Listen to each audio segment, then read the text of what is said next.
Got it. Okay. Okay ആണോ sir? Good.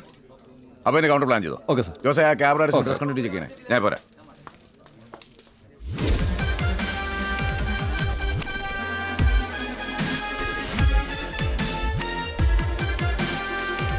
നമസ്കാരം.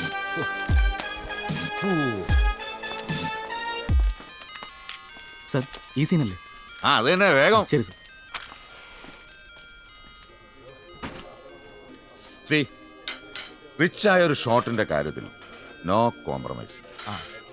ഓരോ സിനിമയ്ക്ക് ഞാൻ എടുക്കുന്ന ഈ കൊമേഴ്സ്യൽ പാക്കിങ് തന്നെയാണ് എൻ്റെ വിജയങ്ങളുടെ രഹസ്യം, അല്ലാതെ മറ്റൊന്നുമല്ല. ഓരോ സമയത്തെയും വിലപിടിച്ച താരങ്ങൾ, ത്രസിപ്പിക്കുന്ന സ്റ്റോറി ലൈൻ, ഇടിവെട്ട് പിക്ചറൈസേഷൻ, അതാണ് അഭയരാജ് എന്ന ഡയറക്ടറുടെ സ്പെഷ്യാലിറ്റി. പക്ഷേ താങ്കളുടെ സിനിമകൾ യാഥാർത്ഥ്യബോധം തൊട്ടു തീണ്ടിയിട്ടില്ലാത്ത വെറും കെട്ടുകാഴ്ചകളാണെന്നുള്ള ആരോപണത്തെ താങ്കൾ എങ്ങനെ നേരിടുന്നു? ആരാരോപിക്കുന്നു? ഓഡിയനോ? സി എന്നെ സംബന്ധിച്ചിടത്തോളം സിനിമ ഒരു എന്റർടൈൻമെന്റ് മീഡിയം മാത്രമാണ്. പ്രേക്ഷകരെ രസിപ്പിക്കുക മാത്രമാണ് എൻ്റെ ലക്ഷ്യം. അല്ലാതെ ബുദ്ധിജീവികളെ അവാർഡുകാരും നിങ്ങളെ പോലെ ചില പത്രക്കാരും പറയുന്നത് ഞാൻ നോക്കാറില്ല. സാർ നോക്കിയിട്ട് വരാം. സാർ ഞാൻ